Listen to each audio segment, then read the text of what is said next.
All right, so welcome again to today's session. So we proceed from where we stopped the last time.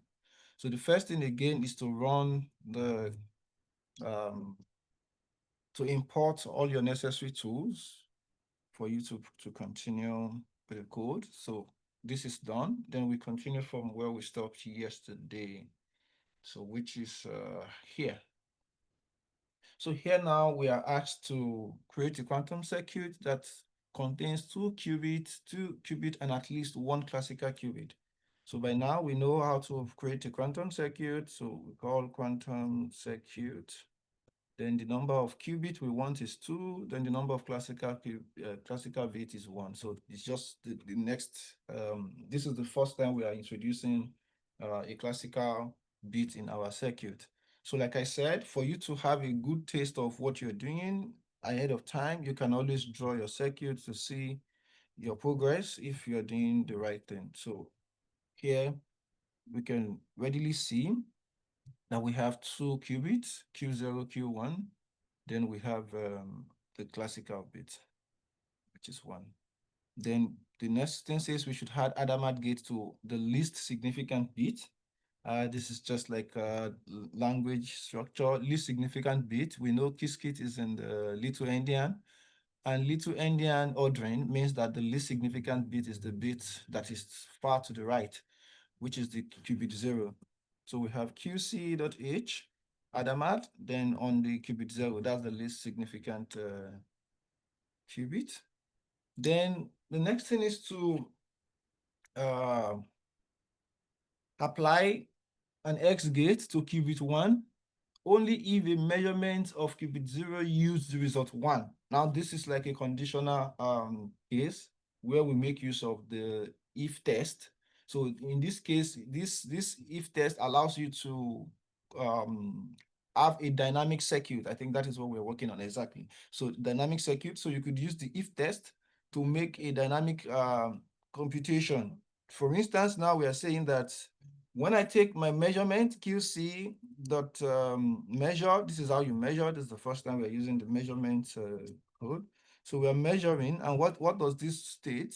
So this says that after applying Adamat gate to the qubit 0, measure qubit 0, which is the first 0 here, and store it in the classical bit 0, which is, we have only one classical bit 0. So, which is this one here. So the measure operator says that the measure method says that you measure qubit 0 and store it in the classical bits according to the number of classical bit that you have. If you have like 2 classical bit, I can store it in classical bit 1. Then to see how this looks like, we can just show it by diagram. So we can see here that we have a measurement operator here. So it's measuring only qubit 0 down to classical bits, because classical bit is where we can actually see our measurement in actual sense. But the question here says that now qubit 0 is in a superposition of 0 and 1, so we don't know which of the states will occur per time. But the challenge we have here is that we have to apply S gate to qubit 1, that is the next qubit, which is this next qubit here, if a measurement of qubit 0 yields the result 1. So we don't know when it's going to be 1, but we know 50% of the time it's going to be 0, 50% of the time it's going to be 1. So to do this, then we give a condition. So in the normal Python code, conditional statement is we can say just the raw Python. We say if QC measure, just a case, this is not the right thing, say is equal to 1. This is like the this is like a rudimental code for Python. So if I say if QC measure, for instance, I've defined something that is called measurement, or let me say if the language will be if Q1, that's qubit, measurement of qubit 0 yields 1. So if Q0 by measurement gives us 1, the rule for Python is this, that if you measure Q0 classically and it gives you 1, then we should apply X gates to qubit 1. So this will have been the raw Python structure for the code. Then apply X gate to qubit 1. But this will not work because is Q0 is only a quantum bit. So you cannot compare quantum bit. You can only compare the classical bit. So the way to do this is that you are going to call on the classical bit that QC has been measured into.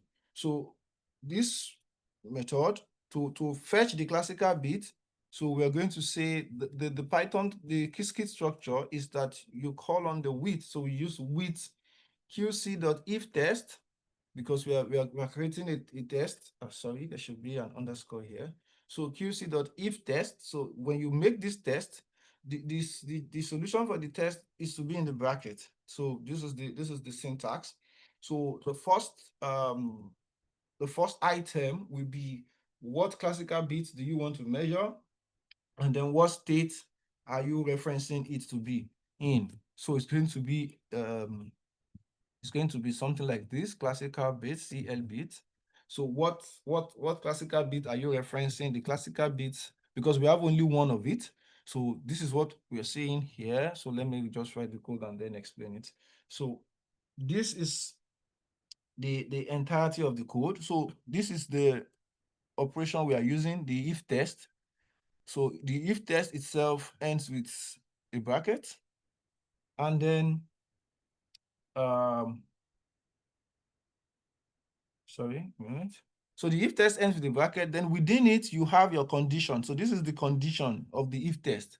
So we are saying that if the QC, don't forget QC is our quantum circuit, dot CL bit is to refer to the classical bit that is within our quantum circuit.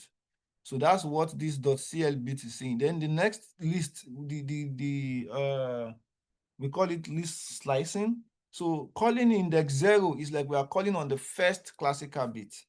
So this concludes our circuit. So here you can see here is saying that if C0 is equal to a particular solution, which is 1, this is binary state of 1. That is why you are having like 0x1. Then you apply x on qubit 1. So the syntax is very clear. Just say with QC if test, but you can only use the if test once you have done measurement, because we want to assume that you have something within the classical bit. So let me rerun this with another example to clarify the use of the syntax. So suppose I have like 3 qubits, or maybe 4, and I have like 4 classical bits also. And then I want to comment out this now. So I comment this out. So we can put as many states in superposition. I can say for I in range 2, that is 0 and 1, that's qubit 0 and qubit 1. I can just say apply Adamat gate on qubit 0 and qubit 1. So this is just like a loop. This requires to be indented. This is just a Python conditional statement that if I loop through qubit 0, qubit 1, then maybe qubit 2, then I want to put them all in a state of superposition. That is what we are showing now. So let me show the diagram. So this is what we have. So we have qubit 0, qubit 1, qubit 2, qubit in superposition, then qubit 3. So suppose I want to run a test that says with depending on the structure of the condition. So suppose I want to measure qubit 0, qubit 1, qubit 2, knowing fully well that maybe I can do this. So I first measure qubit 0, then I use my condition to say if that qubit 0, now the classical bit now is the classical bit of 0, which I just measured. So if it is 0, then I apply maybe then I can take a measurement of the next qubit. But if it is 1, then I could do something else. So let's see. So this will be, I apply X gate to this. But what if it is not 1? What if it remains 0 upon measurement? So let's see what this means. Control V. So if this test on qubit 0 that I just measured ended up to give me 0. What should I do? Then here I can say maybe apply a Z gate to qubit 1. You will see the structure now. So you can see it's showing that this is the command. I already took the measurement of qubit 0. Then with the condition is saying if I'm conditioning it on classical bit 0, we can see C0 here. So it is you can read the rule from the diagram. So classical bit 0, if it is 1, apply X on Q1. Then classical bit 0, if it is 0, apply a Z on Q1. So I can proceed to say, okay, now maybe after doing that, let me take a measurement of qubits 1 and 2 all together. So that would like become a list. So I can say now take a measurement of I put in a list format because it takes a list. So I put in a list format to say measure qubit 1 into classical bit 1 and measure qubit 2 into classical bit 2. Not sure this works, but let's see. Okay, good.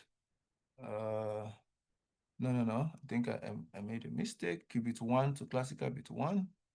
Then 1 to 2, 1 to 2. Oh, sorry. This is the list of the qubits. Sorry, I made a mistake. So this will be qubit 1, the list of qubit first, and the list of their classical bit first, next. Sorry, Victor. Yes. Please, I want to make a request. The request is this. Okay, now you have done the first, you run the first, we have seen the first circuit, the second circuit. It's easy for us to follow that, okay, these are the changes. Now, if you want to make these changes, like you discover an error from the first one, you can also copy and paste in another shell and run again so that, I mean, one can develop one's IQ based on these errors that is coming in the programming method that you are following, then the right thing. You get it? Yeah, I was thinking since we have a recording, then we could maybe when we check the record. But okay. But those are not coming very okay. Time. Yeah, I'm just trying to save time. Okay. But then I can explain. I can do just that. But then I just want to be sure that we finish this very fundamental lab. So the error I made earlier was this. So let me show you here. So I did 1 to 1 and then 1 to 1. Sorry, 2 to 2. This is the code the diagram we are currently seeing is this. So I'm going to leave it in the cell. So like you suggested, I'm going to copy. Then I move to the next cell. So the error I made here was that I measured qubit 1 because the error is showing that the first list is the list of the qubit I want to measure. The second list is the list of the classical bit I want to measure it into. So what this says is that I have taken measurement 2 times. So I've measured qubit 1 into classical bit 2, and I've measured qubit 1 again into classical bit 2, which is not what I intended to do. So what I intended to do is that I want to measure qubit 1 into classical bit 1. So this is what will happen. Then I want to measure qubit 2 into classical bit 2. So this is what I want to do. And you can see that it's going to be different. Now, another thing you see here is that you don't know from this diagram what happens in sequence. Because now, look at the measurement of qubit 2 is independent of every other measurement. So it can come earlier in the sequence of my circuit. This has a lot to do when we begin to learn about circuit depth. So circuit depth will tell you per time how many operations can be done in the sequence of time. So in the sequence of time, each of these Hadamard gates do not depend on one another. So they can be run together in the sequence of time. Then you realize that this measurement of qubit 0 does not depend on this measurement of qubit 2. So both of these two measurements fall within the same time window or time frame of measurement. So the two can happen together. That's another depth of your circuit. Now, this conditional statement is dependent on this measurement of Q0. So it is another time step. This next condition, the two conditional statements are within the same time step. So if you are counting the circuit depth, it is within the same time step, but after the measurement of Q0. So this is the interpretation of circuit depth, just to show us this way. Then the last measurement is only dependent on when this condition have been met. So it will not happen until these other ones have been done. So to look at the depth just by hindsight from this circuit, so this first Adamat gate will depend on nothing. So they are the first set of operations that will be done together in the same time step. So that is the circuit depth 1. Then you look at measurement of Q0 and measurement of Q2. They can happen within the same time step. That is the circuit depth 2. So this condition cannot happen unless this measurement has been done, because it is premised on the value of the measurement here. So this will fall into another circuit operation. Then this measurement then happens next. So we can see, just to illustrate circuit depth, which we have explained during our theoretical class, just by the reason of this circuit, you can see that this circuit has the depth of 4.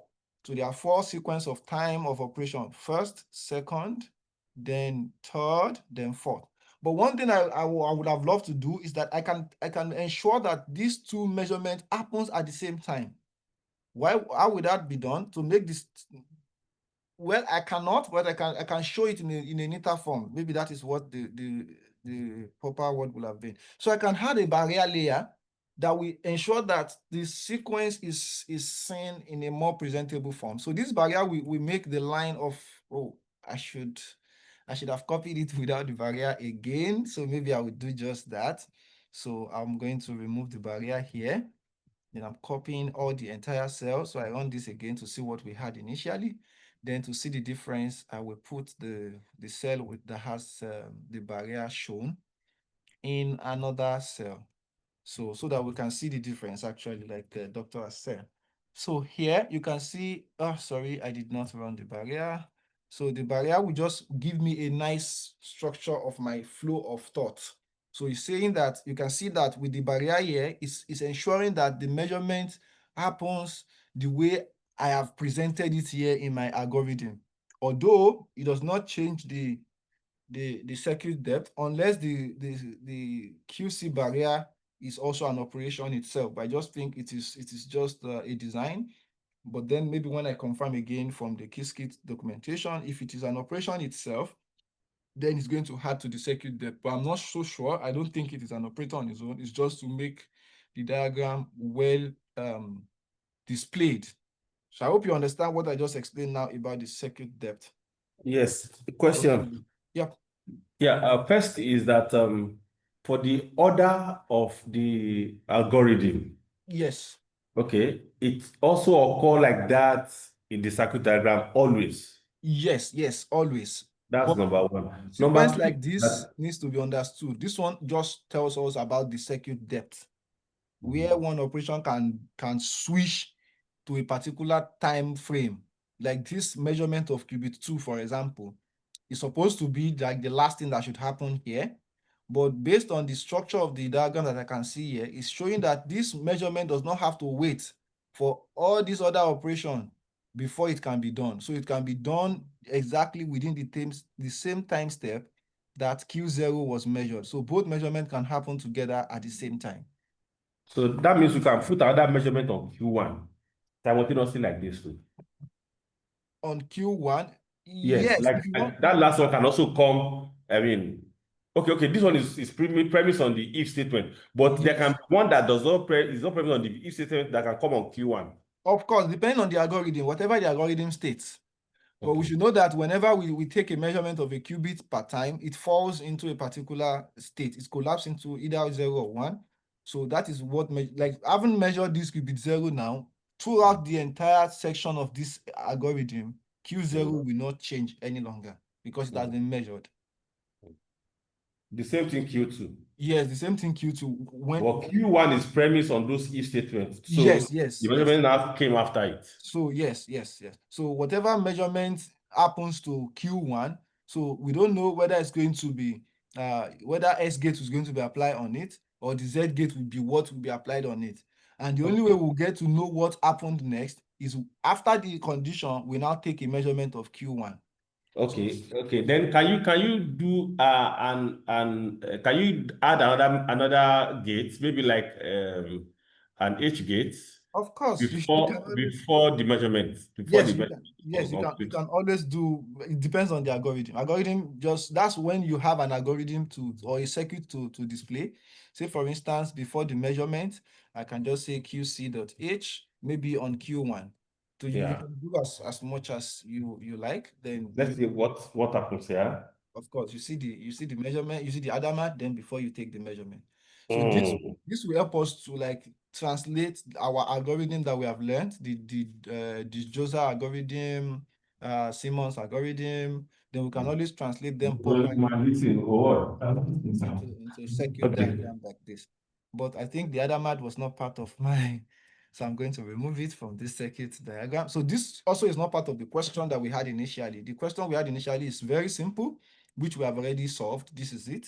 So, but just to show us, yes, one thing I did not do further is to actually show that, yes, I did it already. So I called on, no, I did not. I only called on the classical bit 0 here because this condition is only on classical bit 0.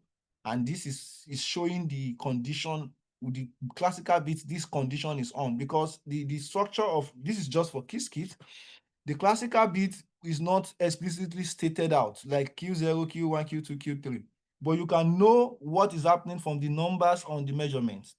So this is showing that Q0, QB0 was measured into classical bit 0. So we are going to check the value of our measurement from classical bit 0. But it's a good practice to correspond the qubit number with the classical bit number so that you can know, you don't confuse yourself. So this already shows that qubit 2 was measured into classical bit 2. Here, the condition shows that this condition that is happening to Q1 is conditioned on the measurement value of classical bit 0. So you can see it here so that you can always interpret the circuit correctly. For example, if I give a circuit, I can say, write the algorithm that generated this circuit. Then you should be able to write it. Then this circuit here was measured into classical bit 1. So it is very clear from what we see. And the number 4 that we are seeing here shows that there are 4 classical bits. Okay. Sorry, before you leave that, please. Yeah. How do you determine the classical bit from the diagram? Yes, Because I just let me explain it again. Now, the classical bit only takes the storage of measurement. That is what they are there for. So you only see the classical bit when a particular qubit has been measured. So in this case, I think you can see my cursor. So in this case, I don't have the algorithm, but I can tell what happens.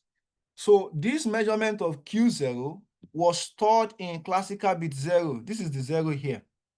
by that figure 0, that's what. Yes, below. Not Then qubit 2, you will realize that you will see that here. When I said I made a mistake, the only way I got to know was these 2 numbers that are down here. So classical bit 1, qubit 1 was measured into classical bit 2. And again, I repeated the same measurement. Qubit 1 again measured in classical bit 2. Like I said, this is not what I intended to do. The actual practice will be you measure the qubit number corresponding to the classical bit number so that you can follow the trend of your calculations and measurements. So this is how you will know. So you will see the numbers. And for the ones that have conditional statements, the classical bits that you are conditioning on after measurement has taken place will be seen below. And what value do you condition it on?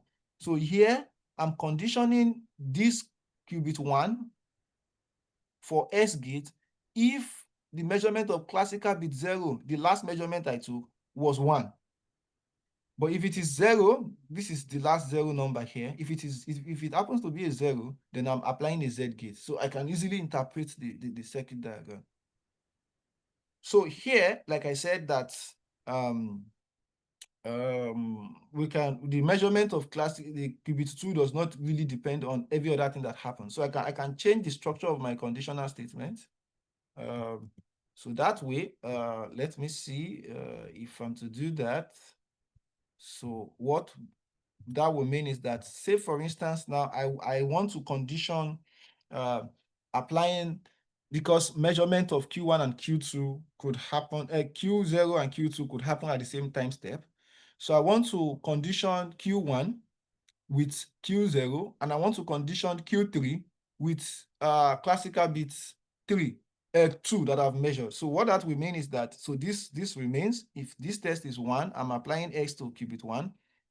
But then this what if statement here will come after the measurement, because I have to measure before I condition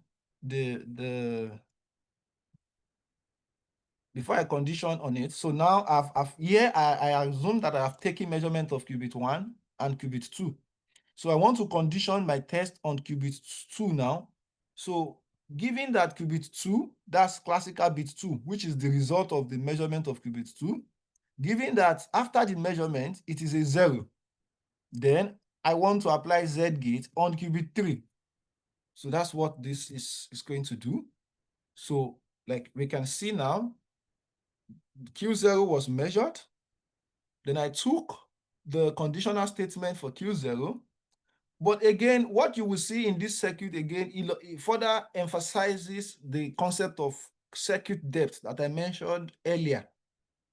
You will realize that these measurements of Q0 and Q2, like I said, can happen again at the same time, because even though the conditional statement that I made for Q1 happened before the measurement of Q2 in the algorithm here, it's saying that this condition only happens after this measurement. So it's in another time step.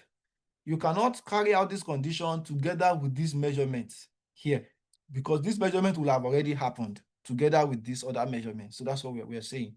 So and another thing you can see here is that now I'm conditioning my S gate when it is 1.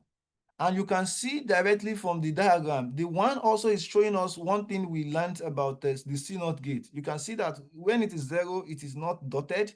When it is 1, it was dotted. So those are the little details we pay attention to in the circuit, just to understand the circuit diagram for our result. So I think we'll now have to proceed. I've given more and more examples for us to understand and enjoy or fantasize the idea of the quantum circuit that we have. So I move straight to the next question, which is getting more interesting. So now we want to visualize our quantum state and the result of our measurements. Suppose that we have done some measurements. So the first thing again is to create a quantum circuit that contains the Bell state. Now this Bell state, we have done it before.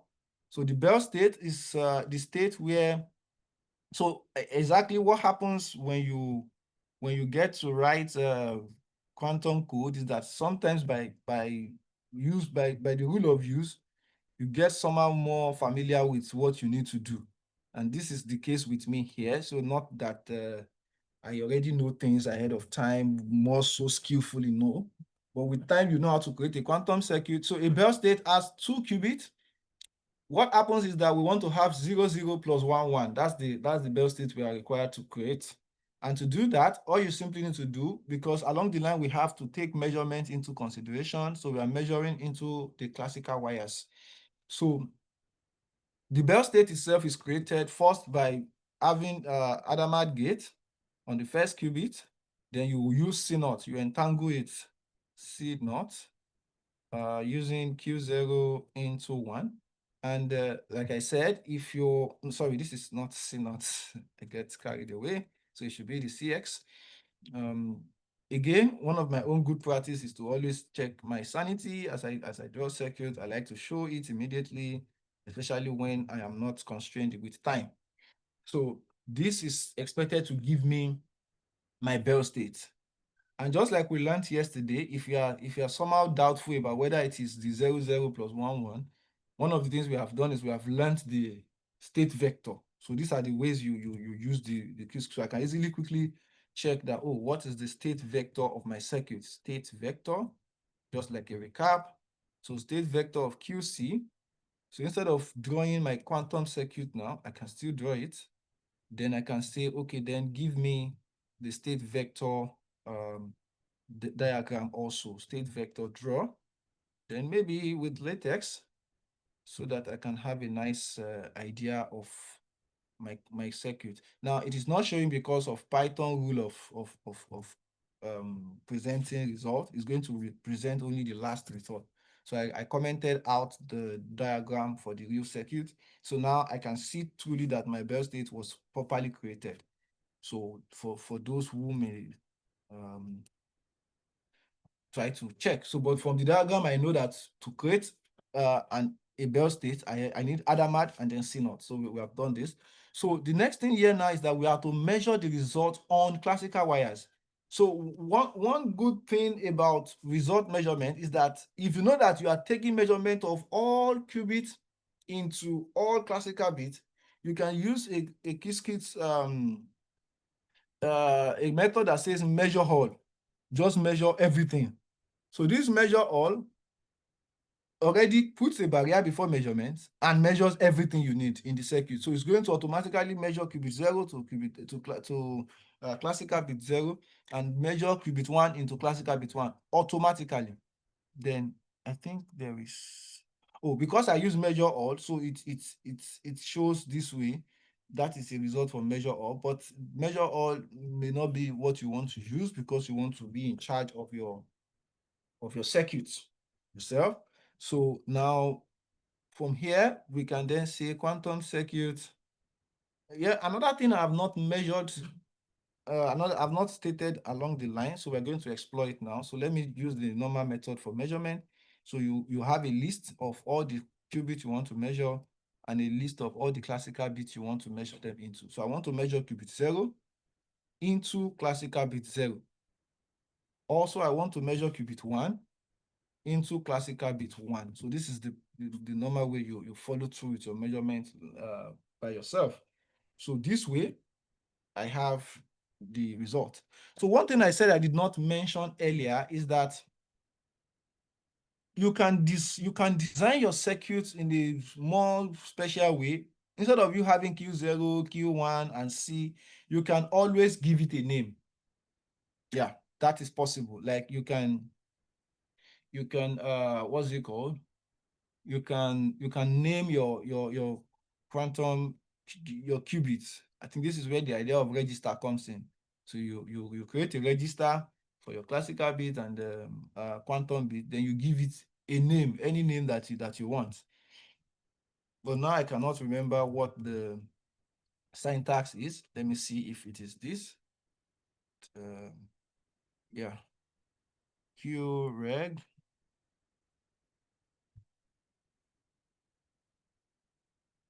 Now I cannot remember the syntax, but it's good that I mention it. So let me just check quickly here.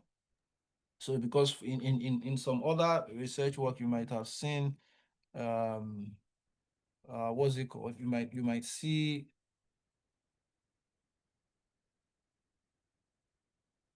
Qiskit.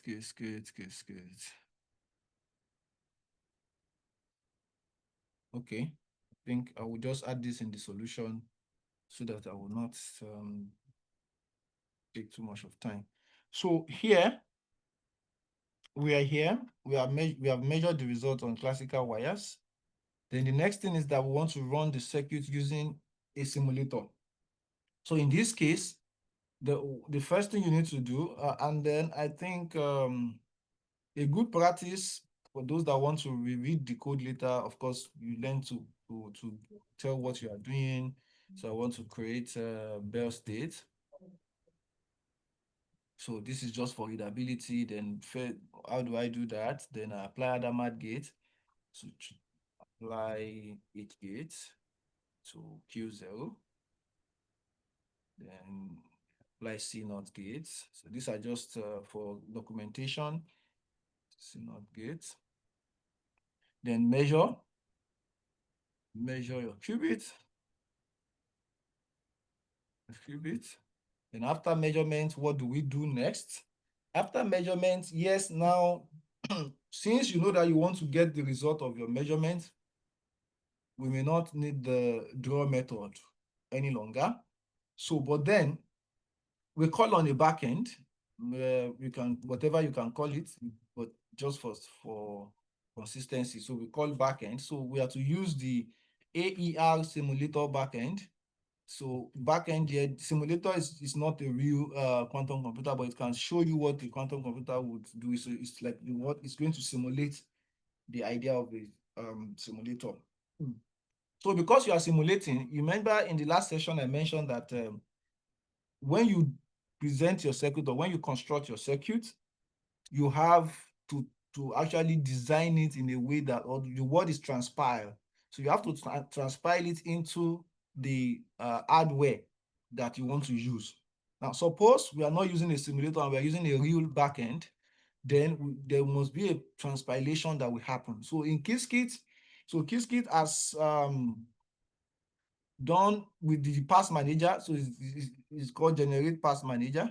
So it is the tool that you use to do whatever you want to do, transpilation. So this is the Qiskit procedure to put your what's it called? To put your I think it has a word, Qiskit runtime. So it is this runtime that we're going to use, the pass manager, to run your code, and not just to do that, to measure, also to do your transpilation based on how well you want to optimize your circuit.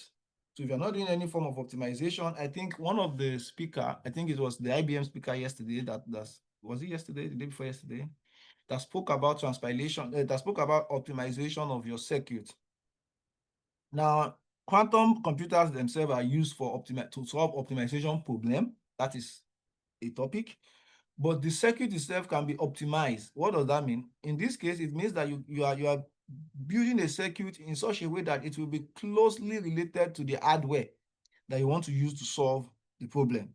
So like I showed the hardware configuration yesterday or in the last lecture, that if your circuit is not well optimized, talking about the circuit depth, talking about the circuit width. So these are all what we look at in algorithm design. I know today's speaker will talk about implementation of quantum circuits, probably a quantum circuit on hardware or quantum computing hardware. So those hardware are specific configuration. And when you write your algorithm, you are writing your algorithm to actually work with the hardware. And that is what we can start to think about optimization of our circuit itself. So in this case, so the pass manager is IBM approach to optimize your circuit. So whenever you have the runtime, two things are essential. Number one, the backend you want to use. So backend, you must define it. And also you must define the optimization level. Now, all of this is what was done in the Qiskit Summer School this year. So optimization level, I think IBM has 4 of them, 0, 1, 2, 3. So all of these levels are, 0 means you don't want any optimization. You just want to circuit the way you want to have it. Or maybe you have designed your circuit or you have taken the rigorous approach to have your circuit transpile directly to the hardware you have chosen. You already know the layer of the hardware, you know of course, talking about hardware, I believe, I don't know what our speaker has in store for us today, just to let us know that we're going to be learning more about hardware later. So here you choose your optimization level. So here we can choose one for just minimal optimization. So what this will do is that it's going to submit the work to Qiskit simulator.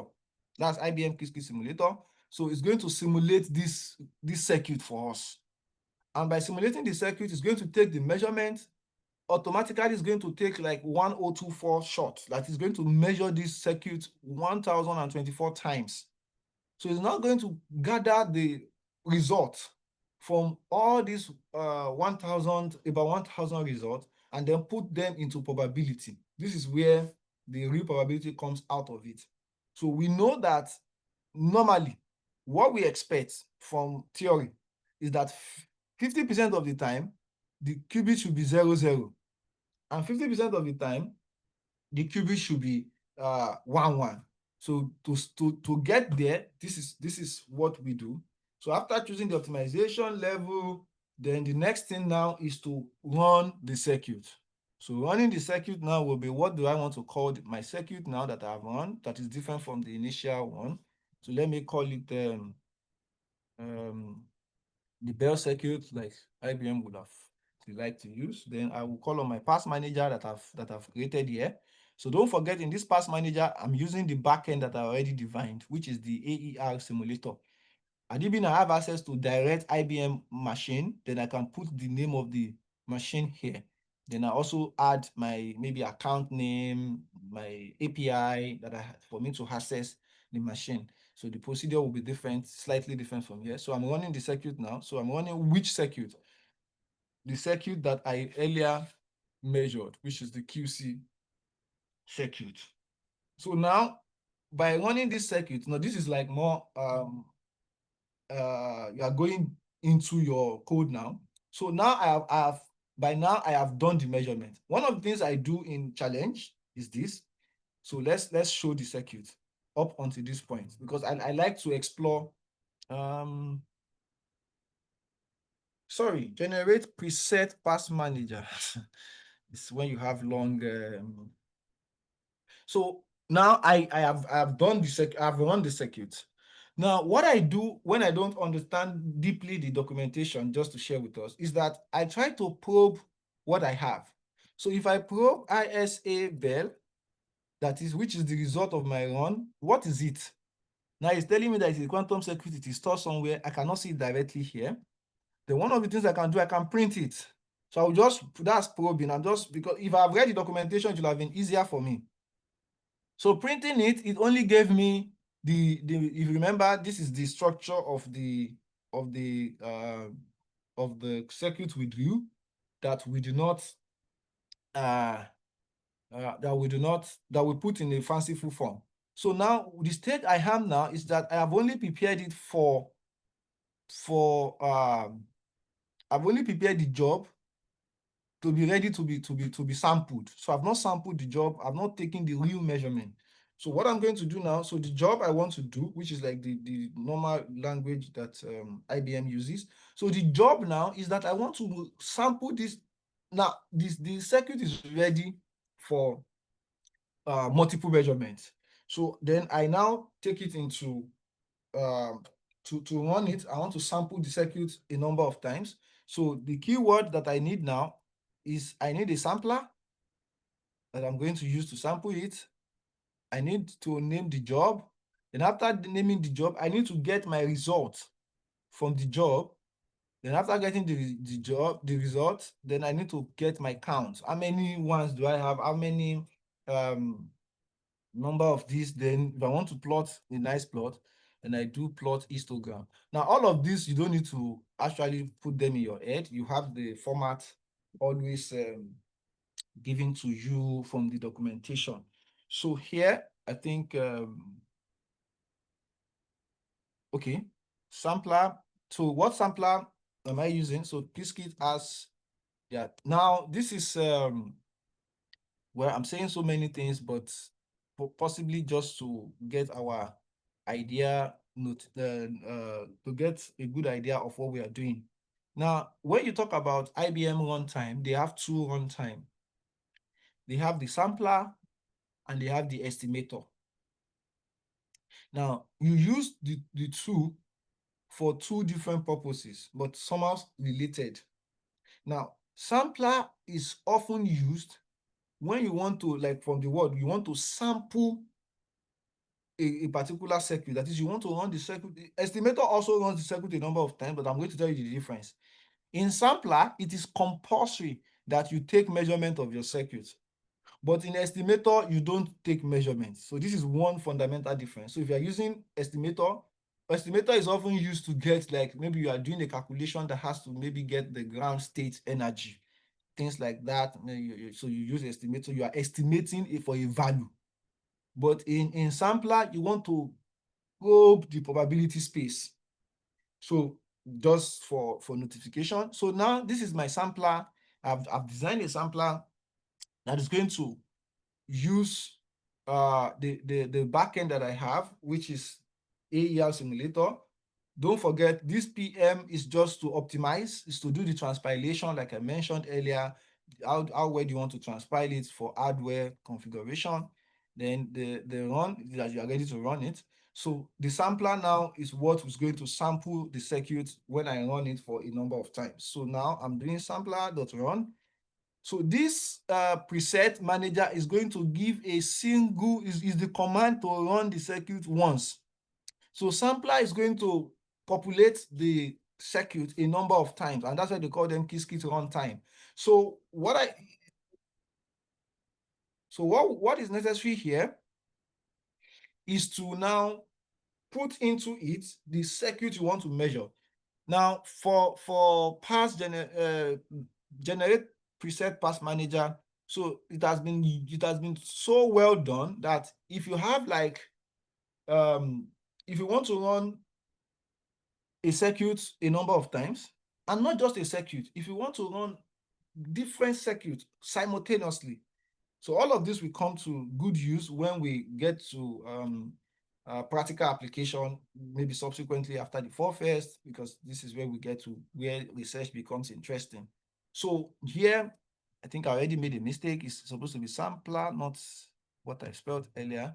So here, then I have the circuit I want to run, and then the number of shots. If I don't put this, automatically it's always 1024, but by default, then you can always change it depending on your use case.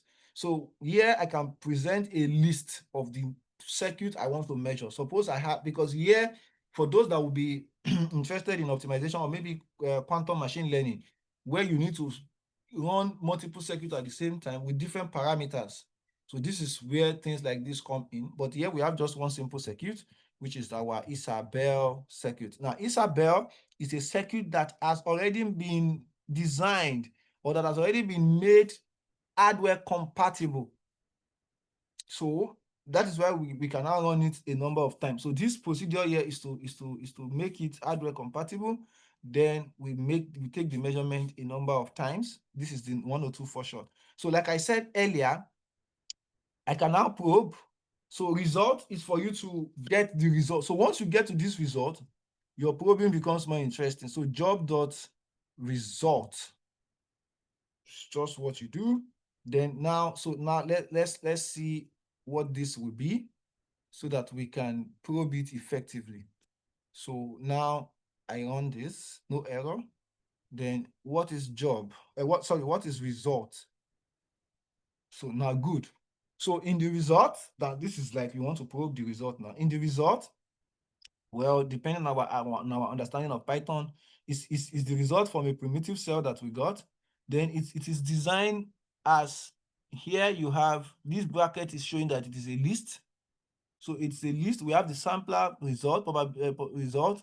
Then we have the data being, all of this looks scary, or what is it exactly? But when you get to your count phase, from the count, you can then look into your result. You want to get the count from your data. So that's why I showed this probe state so that we can understand what we are doing. So here, what will happen is that I go into result. Now, the result is having, if you look at it carefully, the first thing that opens, the type of bracket that opens here is this, and it ends here. So which means that in this result alone, you have a tuple. A tuple is a Python data set. So because tuple is always separated with comma. So the first tuple is a list. A list is known by this brace bracket that start and end it. So I need the information from that first data set. So which is so what I'm doing now is that I went into result. The first information from the result, which is this sampler public result, is where I need my details from. So what do I need from this result? When I go deeper into the structure of the result itself, the first item on the result, then I have my data. So all my you will see again, this data cell ends here. So I'm calling on the data part of my result. Then from the data, I call on the C count. Then when I call on the C, this is actually where I'm coming to, this C here. This C here. So the way the code has been written is that I can just call on data, then .c, that is here, the data bin, then I can say get count. get count. So count is like going to count the data for me. So I'm counting the classical bit that is inside the data structure. So again, if I run my code up until this point, then I probe what I have just done. What is the count? So count now is very easy to see now. So you can see that the code is 00. I have it 526 times out of the 124. And 1 I have it 498 times out of the 124, which is almost like a 50-50%. This is where we begin to say that now, why is it not half, like precise value? So this is where we can now start talking about, oh, the probability is just a probability structure. So it's not that it is accurately 50-50, like we have seen in theory. So this is where practicality comes into the work. So the histogram is again is just to show a nice format of it. So histogram, you can just say counts. So you can put your count in a form of sorry, I named it as count, not count. So those are the little error we can have Python wise. So now you can see I have it in form of an histogram here. Okay. So the idea here, which I'm going to be closing now for questions. How many questions? How many more states do we have? We still have a lot of things, but I hope I can do some more things. So yeah, I want to go over the illustration again for us to understand what the circuit is about. So this is like the first start of you getting to analyze your results. So again, now, okay, with the bar sorted from the most common output to the least common, this is just like something that we need to pay attention to if based on the required sorting. So if I need to sort, so I need to sort it in such a way that the result comes in a specific form. So good. So you can see that now I have, if you observe carefully, if you keep running this code a number of times, the value on top of the probability value becomes, it starts to become very varied. So if you see again, the numbers are not going to be exactly the same, but it's going to be within the range of 50 to show you that each run is a different result, but the probability will still lie within 50-50. So you can see, but what this sorting is saying is that I'm having the more first. So I'm sorting it that the one that is mostly seen should come first. This is where we are seeing 1 here and 0 If I take another measurement, another circuit measurement, it could be that 0 will be more. But now we still have 1 0 So this one you cannot predict the result. So in this case now 0 occurs more than 1 But this is where you talk about the error that is inherent within the real work, which when you start hearing about quantum error correction. So this is where we come closer to, and this is where the hardware community comes in. That how can we design the quantum computer in such a way that it will be less prone to error? Because this simulator is also simulating one way or the other that because they are probabilistic in nature, you're not having like 500 to, you're not having like exactly half of 102 which is 5012. So 512. Hope that is correct. Yeah, 512. So you don't have this perfect 50-50. Even though in the theory we say it is 50-50. So these are the basic things. So again, to go through the structure of the code again,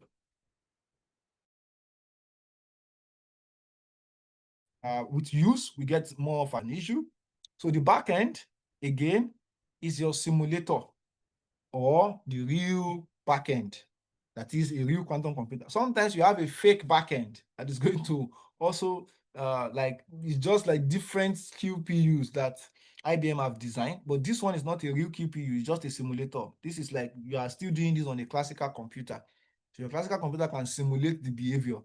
So, but when you use a real backend, you might have more varied results or something close to what the simulator has predicted. But the difference between using a simulator and using a real backend, a real hardware, is that your classical computer or the classical computer has a limit of number of qubits it can simulate, because all of these are still linear algebra. So, but when the number of qubits gets increase to a particular number, I can't remember it now, the simulator can no longer simulate the quantum effect. So this should be noted. So the fact that we're using a classical computer to simulate quantum effect does not mean, then why do we need to build a quantum computer in the first place? So quantum computer actually gives you the actual qubits that you are working with, and then you can also see the real result of what the quantum computer is doing. So what we have just done now is not on a quantum computer, but we have a simulator that predict the behavior the same way we know it by theory. So using that theory, they encoded the whole theory into Python with Qiskit. This is why we have all of these results without even having a quantum computer at all. But having this simulator gives us an idea of what the quantum computer should do, even when the number of qubits are the same. So this is one of the advancements in the research. So once we know that we tested with the simulator, it behaved this way. Now, when we have the actual quantum computer, we did the same thing we did with the simulator, and the result agrees or somehow vary due to error within the hardware capacity component of the actual quantum computer. So this also, I believe, I don't know how much or what our speaker will give to us today. I'm so excited also to participate in that session because I know he has been working on that field for a while. So then the next thing now will be, after choosing the backend, these two lines here, if you remember correctly, I said they are for the transpilation optimization to ensure that the algorithm you have written is compatible with the hardware. That's why we need it. So after we have done that, then we move to the next phase of running the actual job, which is having the sampler or estimator, whichever one you are using within the Qiskit runtime. So the next question is actually about why we can have more more circuits run together at the same time. That's parametric circuit, where you have parameters to correct. So you correct parameters at different part of the circuit. So that's, or you want to run the same circuit with different parameter. Hello, So Victor. yes. Please put the comment line for those things you are saying. For the transpilation, you can help us add the comment line. Oh, Then okay. this and also add it so that we don't forget. So this one is choose a backend. This one is optimize circuits. Optimize circuits for transpilation. So here you have different options. Then at this point, what you do here is that use write runtime. Use the write runtime, Qiskit runtime. So either sampler or estimator. So we have two of them, sampler, depending on no, sorry, is it runtime? I think primitive. Use write primitive, IGHT primitive. Primitive is just like the base of your calculation, either sampler or estimator. Then once you have done that, then you run your job, execute the job, run the job, run the job. Then you put your circuits into the job, into your sampler, then you run it the number of times, then you get your results. Get results. So the result is available. This one says you get the number of counts. Get counts. Then there is like you want to show it, visualize the result. Visualize the result. Okay. So that done. So here you can see we have the idea of circuit transpilation and optimization. We just have to do this. So how much time do I have left? So, well, I'm not sure if I can completely explain this parameterized quantum circuit in the number of time we have left, but then I'm going to try and give us the taste of what it looks like. So in this case, like I said earlier, that you can have a circuit where you have the same circuit, but it is conditioned on parameters. So let's see if we can quickly run through this. So in the next 10 minutes, I want to end the meeting so that our next speaker can prepare. So we have to prepare. So I'll just run through the solution. Then I'll send the solution. I already sent the solution material to us. So named theta. So now one of the challenge I do have here is that my keyboard does not have the theta symbol. So we can always, what I do is I just go to Google, I just do theta, so that because the symbol is allowed in the code, I just copy it from somewhere. I know Wikipedia, we have a nice one. Where is it? Yeah, system. Sorry, I do this a lot. So I just need the symbol for the theta. This is it. So I just come here and copy it. Yeah, good to go. Good. So it's just like the symbol that I need to see in my circuit. So now we want to create a circuit with 1 qubit. So this is no more a task for us now. So we know how to do this. So quantum circuit with 1 qubit, just one. So what do I want to do? I want to now, you see what I want to do now is I want to rotate the circuit, which is the third one, RS gate, but at what angle? So I don't know the angle ahead of time. So I say at angle theta, that's the parameter that I produce on qubit 0. So now let's see what this will look like. So this is like, I don't know what the theta is yet, so I want to parameterize. So I want to use the same circuit a number of times, but with different parameters. So this is what the idea is saying here. So now I have created the RS gate. So I have applied the RS gate on my qubit 0, but I did not define exactly what the angle theta is. If you remember, like some exercises we did earlier where we used the RY gate and we rotated it at 3 pi over 4. Now you want to use a number of theta for the same circuit. So this is where the idea of our this generate pass manager primitive will come in. So I can put the total number of circuits here. So I can put the same circuit and the different parameter that I want to use to run it within the same structure. So here I've designed the circuit. Then what do I want to do? Now I don't have the parameters. So if I say print, because the question says we should print, add RS gate to the wire, draw the QC circuit, we already did, which is like either draw or you print it out if you don't want to have something fanciful. So here is we have the original unbound circuit. So it does not have any angle with it. So if I print it, it's the same thing as drawing it, but now not in a fanciful way. Original, oh good. It's an error, just close the circuit. So this is the original unbound circuit. Then how do I display it? So this, I can just, this is fine. I don't need to put display. So this is it.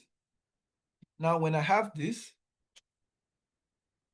then if I now want to bound an angle to it, so this allows me to be flexible with the angle that I want to use.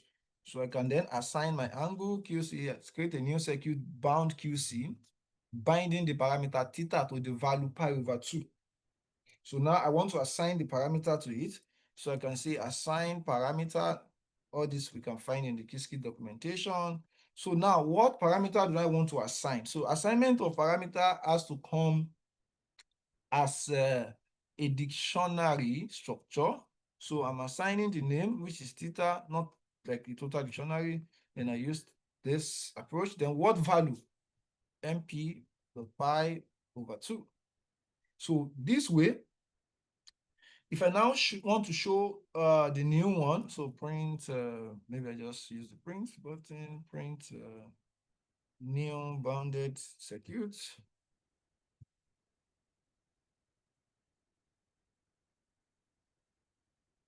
And I just display it.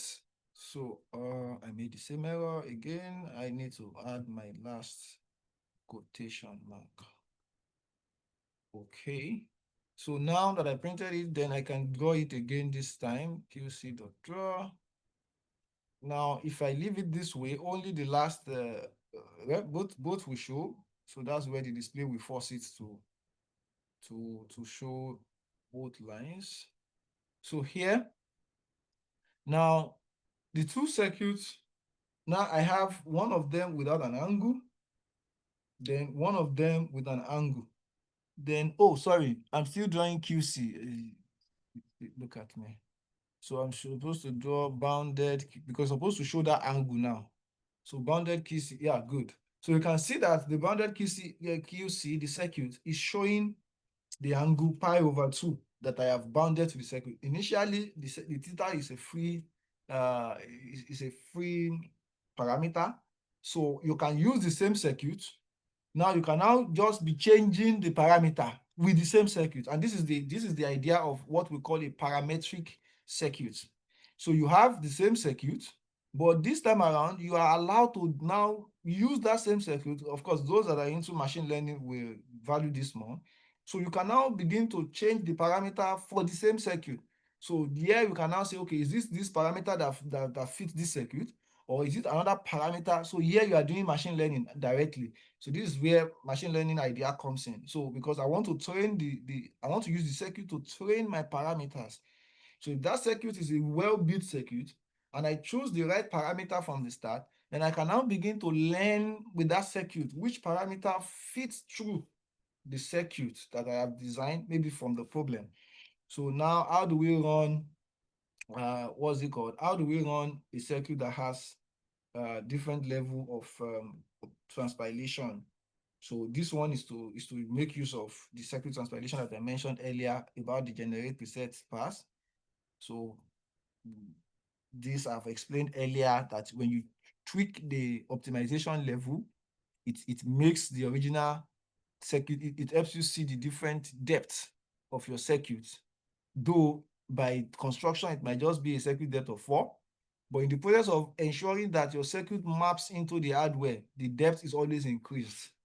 And this way, especially when you use entanglement, because entanglement has to be from one qubit to the nearest qubit that it can be entangled to, irrespective of how it looks like in your own circuit. So because of time, we are going to stop here. And the solution, yeah, I explained this earlier about the primitive, the sampler, and the estimator. So the solution has been made available to us. So we can just go through, observe the way the questions are set, observe the way the solutions are presented, so that you can see line by line what the code is doing. Next week, we should be looking at having us to maybe design some circuits, for example, from what we have learned during the theory. So I think our goal, we are going to somehow put our task in a way that is going to be commensurate to what we have understood during the course of the school. So it doesn't have to be something too rigorous. So we know that before the fall first, we learned some circuits. I think one of the challenge we have, I should just tell us now, is to go back to the circuit that we have designed. We have designed up to like 3 to 4 circuits. If you remember the teleportation circuit, so go back to our note, or you download it from anywhere. Ensure that you can now construct your circuit yourself. The dozer algorithm, the Deutsch algorithm. So look at the way the circuits are designed. We drew the diagram then for those that were around during the learning session. Then observe how the circuits are designed. Then ensure that, for example, for our task, so for the hackathon, so you should be able to construct for yourself the quantum teleportation circuit. This, then you present it during the presentation day. So the quantum teleportation protocol that we did during the session, and then the disjosa algorithm. So the circuit diagram that we did will be what will be necessary for us to actually describe. I know one of the challenge might be that we do not do how to construct the oracle. So that you can learn, read materials, check online. One of the good things is that check what has been done before, but see that you can design it for yourself. So that is how you learn. So look at the quantum teleportation circuit, look at how it has been designed. Can you repeat the design yourself? Can you use Qiskit to construct the circuit as a starter? Then see what you can do with that circuit. So that will be the course of our task next week. So I'm going to show you the prompt. The goal is not for you to present something that is like at top notch, but for you to learn through the procedure this way, little by little, using the quantum circuit, then we design all of this. So I think on this note, I'm going to stop here, and thank you everyone for participating.